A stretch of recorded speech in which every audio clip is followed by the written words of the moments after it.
बिस्मिल्लाहिर्रहमानिर्रहीम।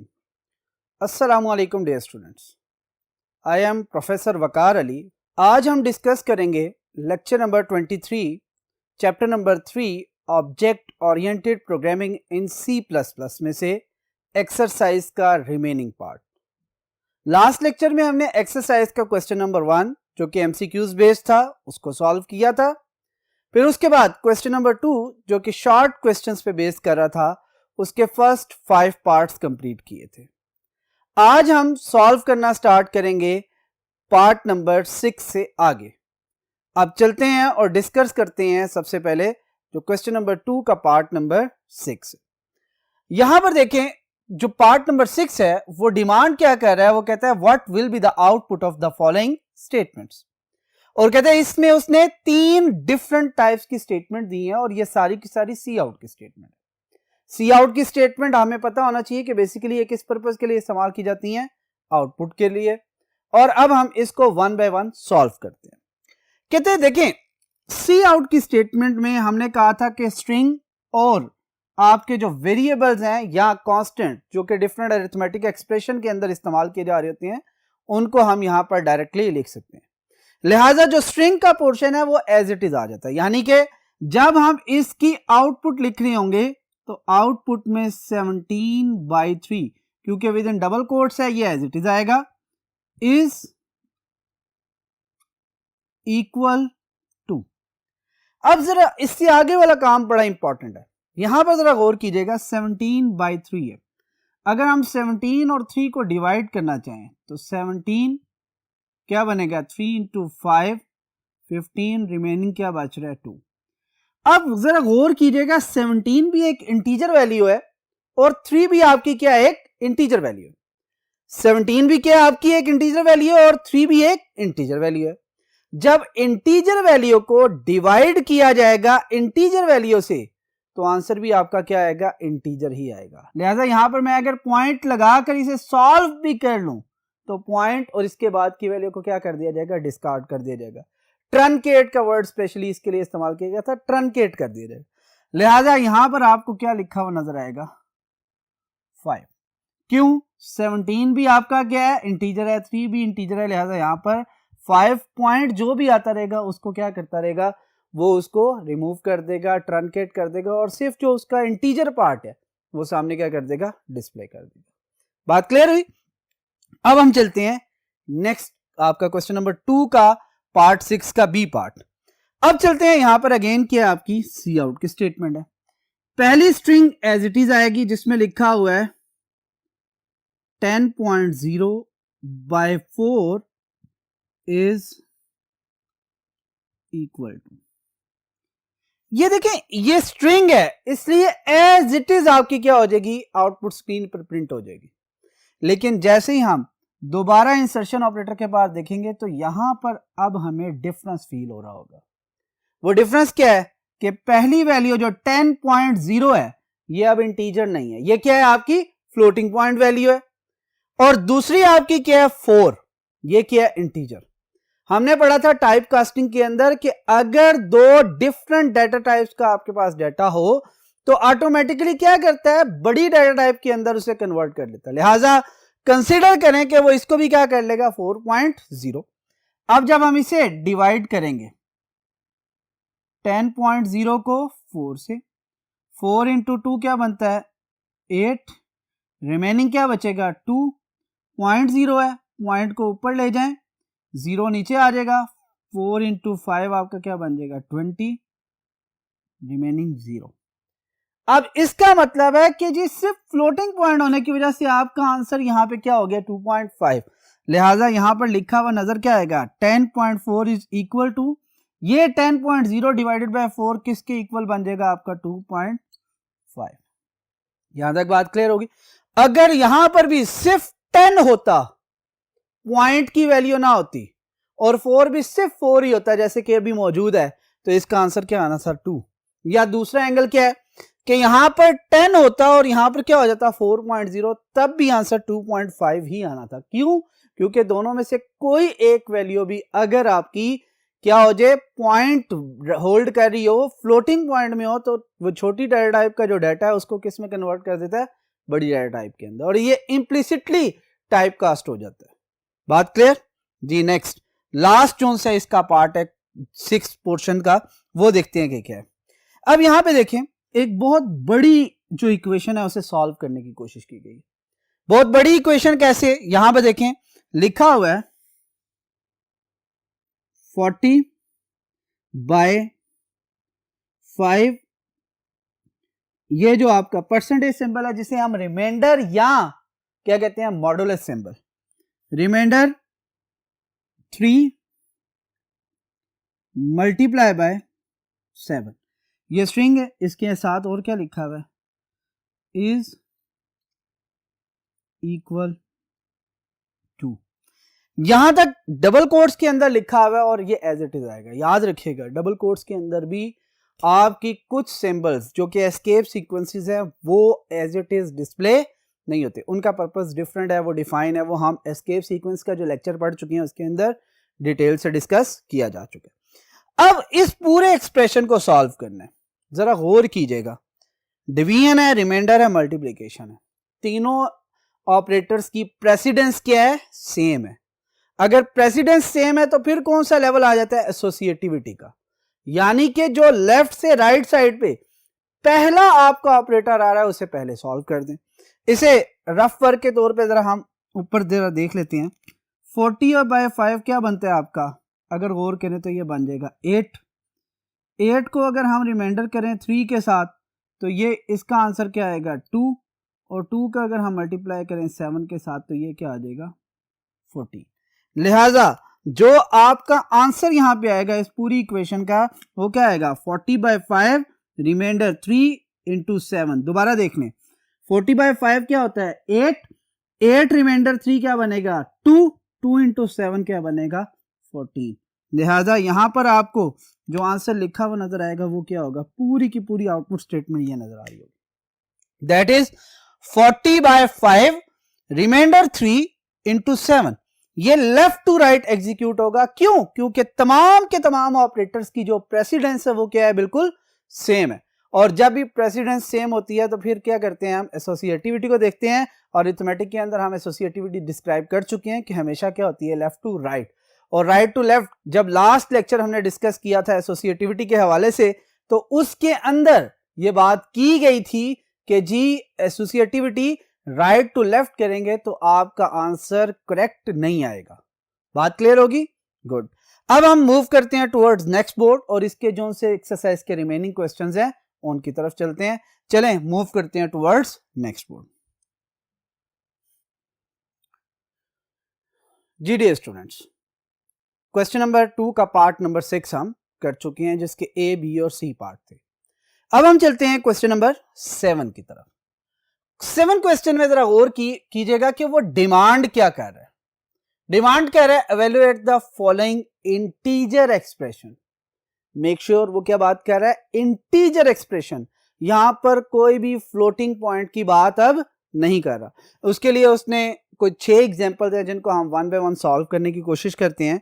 वो कैसे, कहता है कि जी सबसे पहले देखें ये वाली एग्जांपल को, जरा गौर कीजिएगा। प्लस और मल्टीप्लाई, प्लस एंड मल्टीप्लाई दो तरह के यहां पर उसने क्या किया है, ऑपरेटर दिए हैं। इन दोनों में अगर प्रायोरिटी का फर्क करें तो मल्टीप्लिकेशन की प्रायोरिटी आपकी या प्रेसिडेंस आपकी प्लस से क्या है, ज्यादा है। लिहाजा सबसे पहले यहां पर क्या होगा, मल्टीप्लिकेशन होगी और बाद में क्या होगी, एडिशन। जब हम मल्टीप्लाई करेंगे तो सबसे पहले इसे मल्टीप्लाई करेंगे तो क्या आंसर बन जाएगा 3 + 20। अब इसके बाद हमारे पास सिर्फ एडिशन ही है, लिहाजा हम 20 और 3 को ऐड करेंगे तो हमारा आंसर क्या हो जाएगा 23। ये बात क्लियर होगी, गुड। अब चलते हैं नेक्स्ट की तरफ। नेक्स्ट में देखें हमारे पास क्या है, मल्टीप्लिकेशन, डिवीजन, प्लस।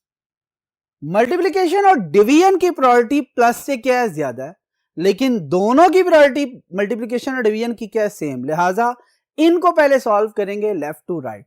लिहाजा लेफ्ट टू राइट सॉल्व करते हुए सबसे पहला काम क्या सॉल्व होगा, 4 × 5। 4 × 5 क्या बनता है 20।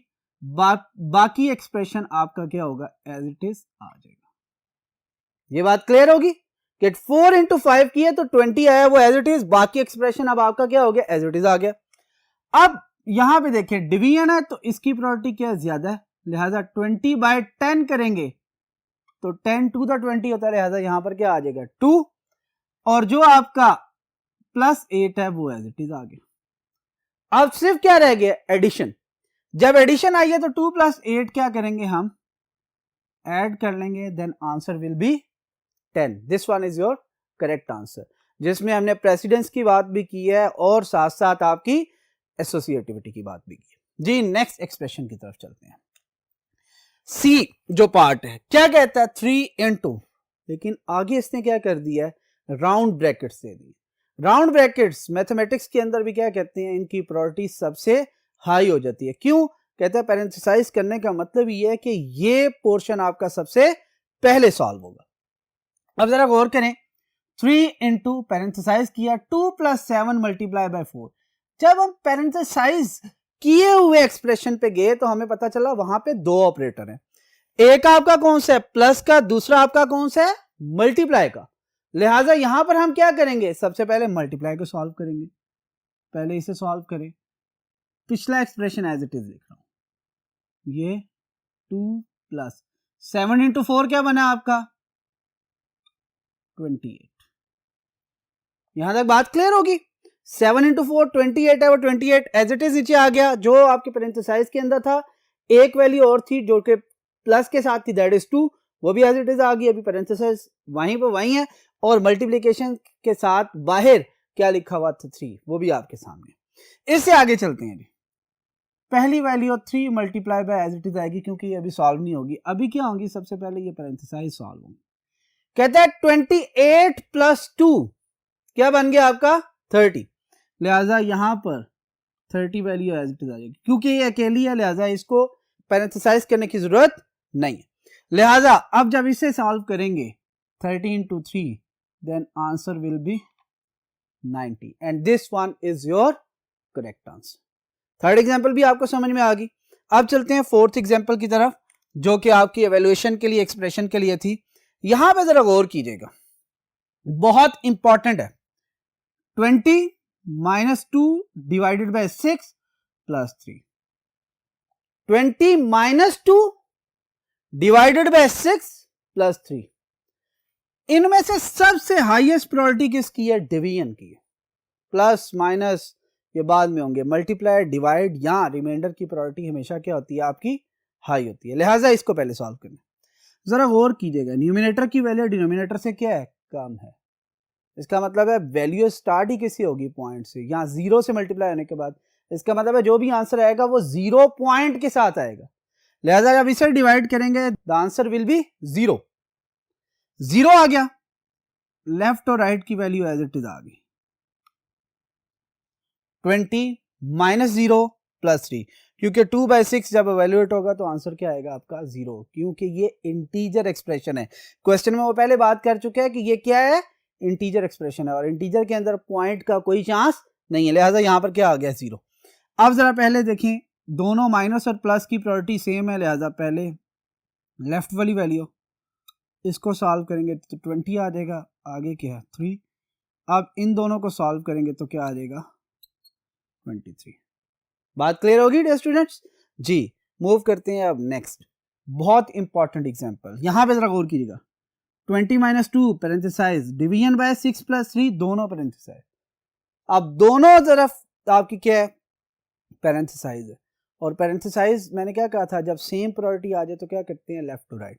सबसे पहले लेफ्ट वाली पैरेंथेसिस क्या करते हैं, सॉल्व करते हैं। 20 - 2 क्या बनता है 18 / 6 + 3।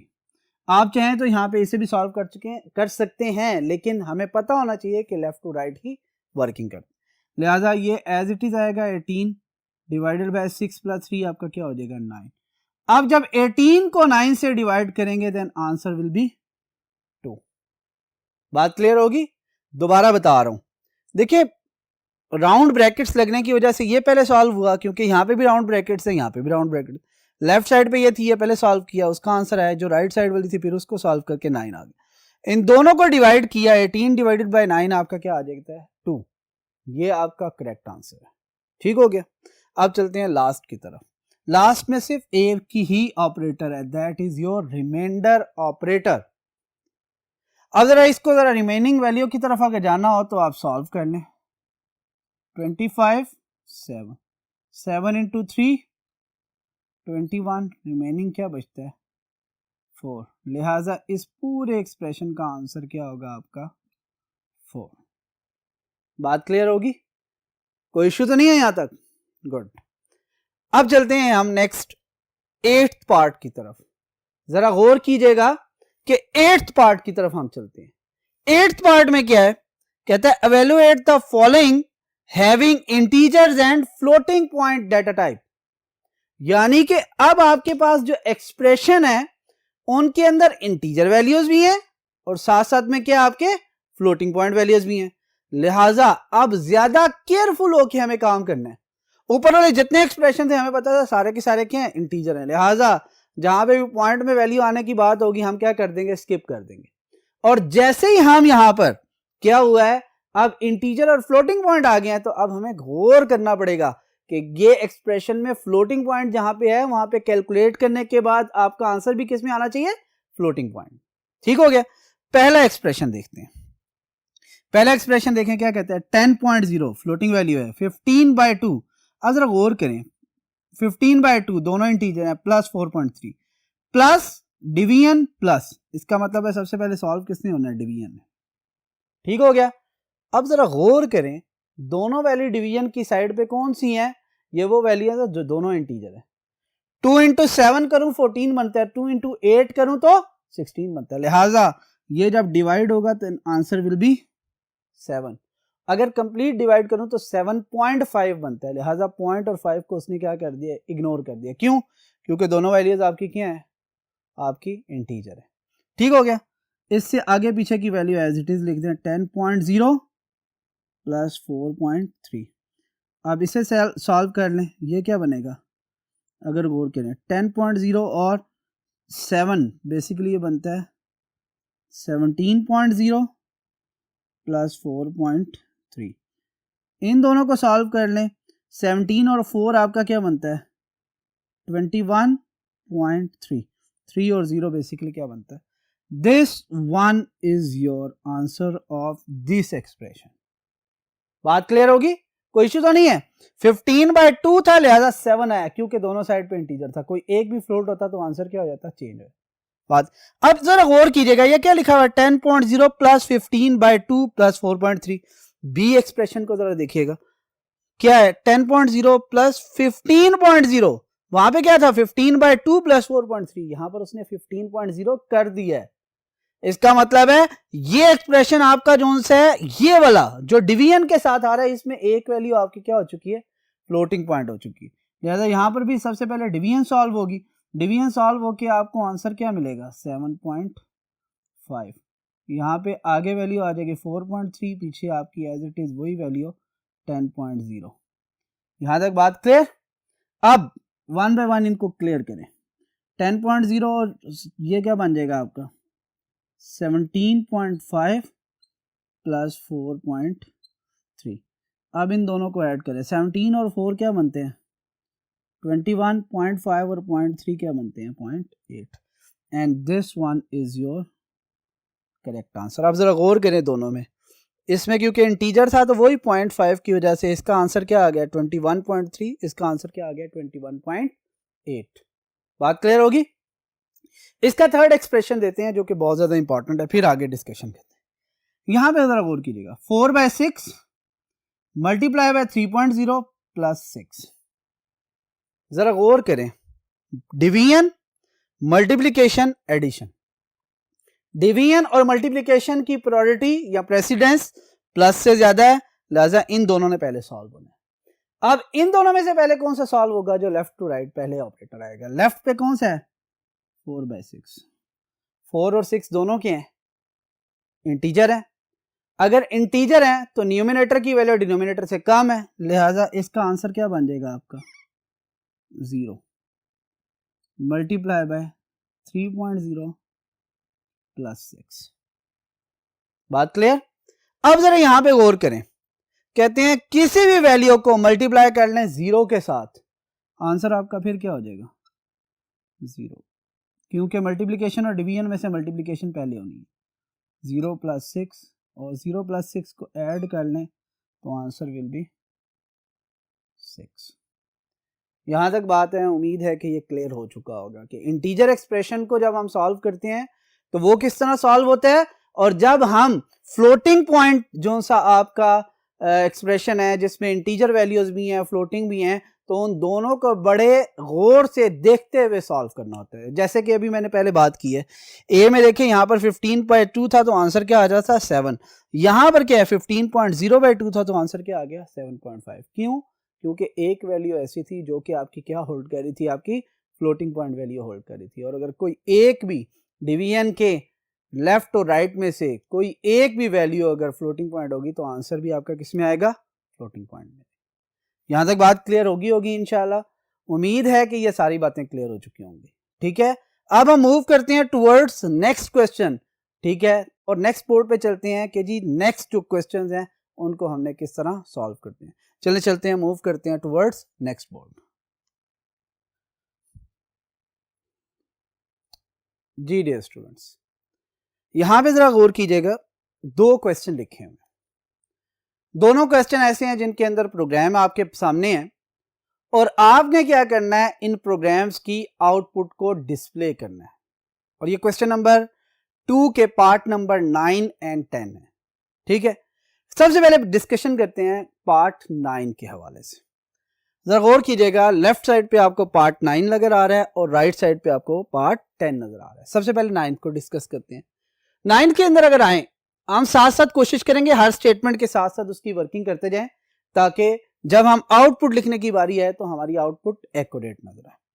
अब जरा गौर कीजिएगा, कहता है हैश इंक्लूड आयोस्ट्रीम, इसका मतलब है कोई इसके फंक्शन इस्तेमाल कर रहे होंगे। conio.h इसलिए कि कोई इसकी वर्किंग करेंगे। आपकी जो एग्जीक्यूशन है वो कहां से स्टार्ट होगी, हमेशा वॉइड मेन से। वॉइड मेन में जैसे ही आए तो पहली स्टेटमेंट मिली num1 num2 टोटल। इसका मतलब है हमारे पास 3 वेरिएबल बन गए, num1 num2 और टोटल। ये अभी मैं एग्जैक्ट स्पेस कम होने की वजह से आपको क्या कर रहा हूं कि सिर्फ यहीं पर वेरिएबल बना के दिखा रहा हूं, अदरवाइज मेमोरी की पूरी एक वर्किंग की जा सकती है। लेकिन ऑब्वियसली प्रोग्राम जब हम एग्जीक्यूट करते हैं कंपाइलर के ऊपर, तो याद रखिएगा कि मेमोरी की वर्किंग आपको सामने नजर नहीं आती, बल्कि जैसे ही मैं इसे एग्जीक्यूट करूंगा विद इन अ सेकेंड आपको सामने सारी की सारी आउटपुट दिखा देगा। अच्छा जी, पहली लाइन आपकी एग्जीक्यूट हुई तो 3 वेरिएबल मेमोरी के अंदर डिक्लेयर हो गए। एक का नाम था num1, एक का नाम था num2, तीसरे का नाम था टोटल। अब क्या हुआ, num1 को वैल्यू असाइन कर दी, दैट इज 13, num2 को वैल्यू असाइन कर दी, दैट इज 20। यहां तक बात क्लियर होगी। इसका मतलब है दूसरी स्टेटमेंट भी आपकी पूरी की पूरी क्या हो चुकी है, एग्जीक्यूट हो चुकी है। अब आते हैं इसके बाद की स्टेटमेंट पे। स्टेटमेंट क्या कह रही है, कहते हैं total equal num1 plus num2। num1 की वैल्यू क्या है 13, num2 की वैल्यू क्या है 20। इन दोनों का क्या करें, ऐड, दोनों का ऐड करें तो क्या बनता है 33। 33 किस में आके स्टोर कर दें, टोटल में, लिहाजा टोटल की वैल्यू क्या होगी 33। ये सारी की सारी वो वर्किंग है जो बैक एंड पे हो रही होगी। आपको समझाते हुए जरूर टाइम लगेगा, लेकिन जब कंप्यूटर इसको सॉल्व कर रहा होगा तो विद इन नो टाइम आपको फौरी तौर पे, जैसे ही आपने कंपाइलर को रन की कमांड दी, ठीक है, वो फौरी तौर पे आपको आउटपुट क्या कर देगा, डिस्प्ले कर देगा। बात क्लियर।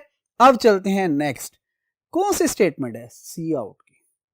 सी आउट की स्टेटमेंट का ताल्लुक किससे है, आपकी आउटपुट के साथ है।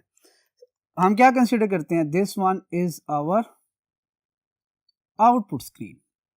अब यहां पे देखें क्या लिखा हुआ नजर आएगा, कौन कौन सी चीजें एज इट इज आएंगी, मैं उन्हें अंडरलाइन करता हूं। ये डबल कोट्स के अंदर है, ये एज इट इज आएगा। ये एंड डबल कोट के अंदर है, एज इट इज आएगा। या इस डबल कोट के अंदर है, ये आपका वो चीजें हैं जो एज इट इज नजर आएंगी। अब ब्लैक के साथ अंडरलाइन करता हूं उनको जो कि वेरिएबल है। num1 वेरिएबल है, इसकी वैल्यू, num2 वेरिएबल है, इसकी वैल्यू, टोटल वेरिएबल है, इसकी। एंडल हमें पता है कि ये बेसिकली क्या है, एक मैनिपुलेटर है जो कि लाइन को एंड करने के बाद नेक्स्ट पर मूव कर जाता है। आउटपुट लिखना स्टार्ट करते हैं। मैंने क्या कहा है, रेड वाली एज इट इज आएगी, यहां पे लिखा हुआ नजर आएगा the total of total of के बाद क्या आ रहा है, नम वन की वैल्यू यहाँ पे क्या पड़ी हुई है 13, यहाँ लिखा है the total of 13, num one की value and as it is. अब क्या आ रहा है नम टू की वैल्यू क्या है 20, वो डिस्प्ले होगी। फिर क्या लिखा हुआ आएगा इज, स्क्रीन के आगे स्पेस नहीं है लिहाजा मैं नीचे वाली लाइन पे ले लेता हूँ ताकि आपको समझे। इसके बाद क्या लिखा हुआ है टोटल, टोटल में क्या आ रहा है 33, बल्कि यहाँ पे हमारे पास जगह है सिर्फ एक वैल्यू है 33। और इसके बाद क्या है एंड एल, क्योंकि कर्सर यहाँ पे होगा तो कर्सर यहाँ पे आ जाएगा। और गेट सी एच की मदद से क्या होगा, ये कर्सर ब्लिंक करना शुरू कर देगा।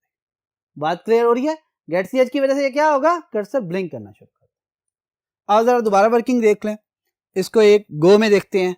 वॉइड मेन से आपकी एग्जीक्यूशन स्टार्ट होगी, 3 वेरिएबल इंटीजर टाइप क्रिएट होंगे, एक का नाम होगा num1, दूसरे का num2, तीसरे का टोटल। num1 की वैल्यू 13 असाइन हो जाएगी, num2 की वैल्यू 20 असाइन हो जाएगी। नेक्स्ट स्टेटमेंट पे आएंगे तो num1 और num2 की जो वैल्यू है ऐड होकर कहां स्टोर हो जाएंगी, टोटल के अंदर। num1 और num2 को ऐड करके जो वैल्यू आएगी वो कहां स्टोर हो जाएगी, टोटल के अंदर, और टोटल की वैल्यू क्या हो जाएगी 33। फिर आपकी क्या होगी, सी आउट की स्टेटमेंट वर्किंग करेगी, वो डिस्प्ले करना शुरू की द टोटल ऑफ num1 की वैल्यू आ जाएगी 13, एंड एज इट इज आ जाएगा, num2 की वैल्यू आ जाएगी 20, इज एज इट इज आ जाएगा, टोटल की वैल्यू आ जाएगी 33, और एंडल की वजह से कर्सर आपका क्या हो जाएगा ब्लैंक। ये देख लें as it is, the total of num1 की वैल्यू है एंड num2 की वैल्यू इज टोटल की वैल्यू, ये एज इट इज आ गई, और उसके बाद एंडल की वजह से कर्सर आपका नेक्स्ट लाइन पर मूव करेगा। यहां तक बात क्लियर होगी, कोई इश्यू तो नहीं है यहां तक, गुड।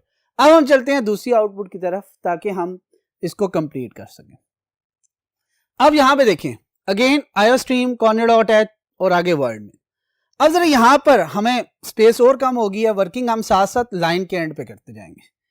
अब जरा गौर करें आपकी वर्किंग कहां से स्टार्ट होगी, इस लाइन से।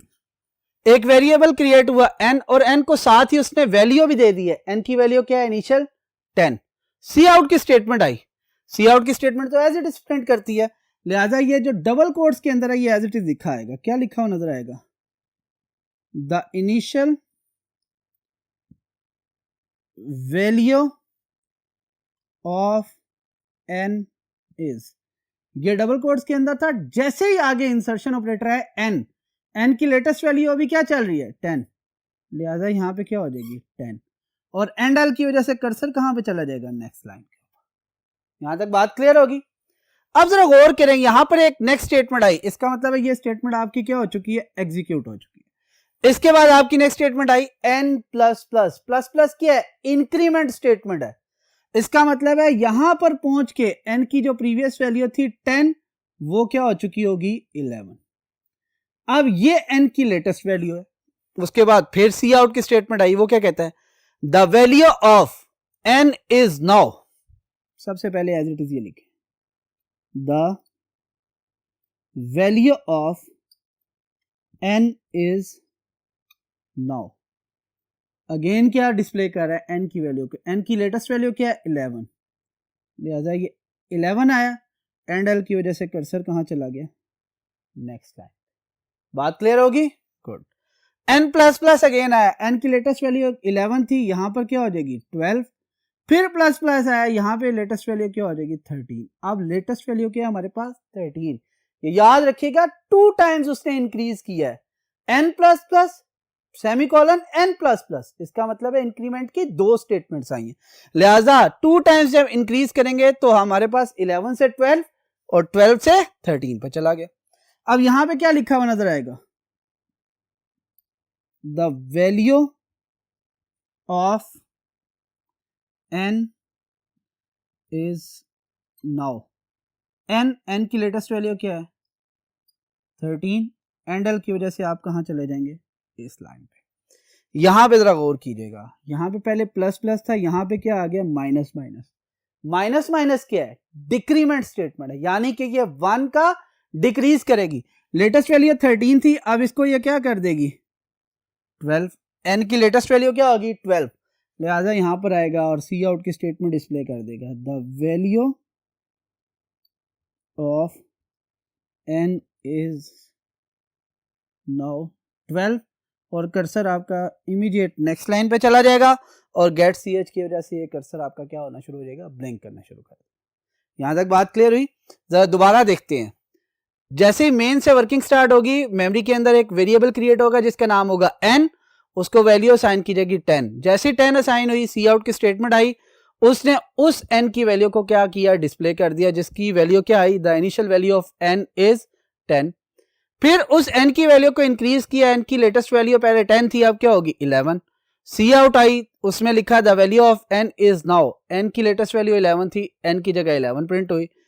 n plus plus n plus plus, एक दफा इंक्रीज होने पे 12 हुई, फिर इंक्रीज होने पे 13 हुई। सी आउट में आया the value of n is now n की वैल्यू क्या थी लेटेस्ट 13 प्रिंट होगी, एंड डल होके नेक्स्ट लाइन पे आ गई। आउटपुट में यहां पर n माइनस माइनस यानी कि डिक्रीमेंट ऑपरेटर है, वैल्यू को क्या कर देगा, डिक्रीज कर देगा, वैल्यू क्या हो जाएगी 12, और सी आउट में जाके उस वैल्यू को दोबारा क्या कर देगा, डिस्प्ले करेगा, तो n की वैल्यू क्या हो जाएगी यहां पर 12। देख लें, पहले 10 थी तो 10 डिस्प्ले हुई, फिर 11 हुई तो 11, फिर 12 13 लेटेस्ट थी 13 आ गए, फिर 1 डिक्रीज की 12 तो क्या हो गया 12 आ गया। यहां तक बात क्लियर हो गई है? ठीक हो गया बेटा। अब हम मूव करते हैं टुवर्ड्स फर्स्ट बोर्ड, और जो एक्सरसाइज का रिमेनिंग पोर्शन है जो कि लॉन्ग क्वेश्चन पे बेस कर रहा है, उसको थोड़ा सा देखते हैं। चलें मूव करते हैं टुवर्ड्स फर्स्ट बोर्ड। जी डियर स्टूडेंट्स, अब मूव किए थे टुवर्ड्स फर्स्ट बोर्ड। अब हमने डिस्कस करना है क्वेश्चन नंबर 3 को, जो कि बेसिकली किससे रिलेटेड है, आंसर क्वेश्चन से। यानी कि आपके पास क्वेश्चन गिवन है, ठीक है, और आपने क्या करना है, उनके आंसर्स लिखने हैं, लेकिन वो लॉन्ग आंसर्स के तौर पे होंगे, यानी कि एक्सटेंसिव जो आपके आंसर्स होते हैं उनके लिए। क्वेश्चन नंबर 3 का जो पार्ट 1 है वो क्या कहता है, define variable and right the rules for specifying the variable names. अब देखिए, अगर हम इसको डिस्कस करें, जो वेरिएबल है उसकी जो डेफिनेशन डिस्कस की थी, that is in lecture number 5, जिसमें हमने क्या कहा था, the quantities whose value may change during the execution of a program is known as variables. फिर हमने लेक्चर नंबर 6 के अंदर हमने रूल्स को स्पेसिफाई किया था कि जी कौन कौन से रूल्स हैं, जिसमें पहला एक दो रूल्स मैं बता देता हूं, जिसके अंदर पहला रूल ये था कि the variable name may consist of alphabets, digits और underscore, and the variable name must start with an alphabet or an underscore, but it is not recommended to start your variable name with the underscore symbol। ये पूरा का पूरा lecture जिसके अंदर आपके जो multiple rules थे, जो कि 6 to 7 थे, वो सारे के सारे आपके लिखे हुए हैं। आप उस लेक्चर को कंसिडर करके इसका पूरा आंसर जो है वो राइट कर सकते हैं।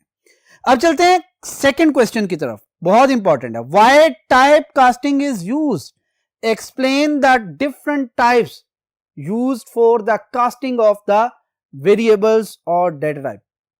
अब ये क्वेश्चन जो है वो किससे रिलेटेड है, टाइप कास्टिंग से रिलेटेड है। अभी कुछ लेक्चर्स पहले ही हमने टाइप कास्टिंग को कंप्लीट डिस्कस किया है, उसकी जरूरत क्यों पेश आती है उसको डिस्कस किया है, और वो लेक्चर नंबर आपका कौन सा था, 21 था। उसके अंदर कंप्लीट आपका जो है डिटेल्ड डिस्क्रिप्शन है आपकी टाइप कास्टिंग की, फिर इसका पर्पस क्या है, और फिर इसकी जो डिफरेंट टाइप्स थी, जिसमें हमने इम्प्लिसिट टाइप कास्टिंग और एक्सप्लिसिट टाइप कास्टिंग को डिस्कस किया है, और उनकी एग्जांपल्स भी साथ में देखी थी। आप वहां से इसको बहुत अच्छे तरीके से डिस्कशन में लेकर आ सकते हैं और राइट कर सकते हैं। क्वेश्चन नंबर 3 देखते हैं। इसमें क्या आपका, define end L and set W manipulators with the help of some examples.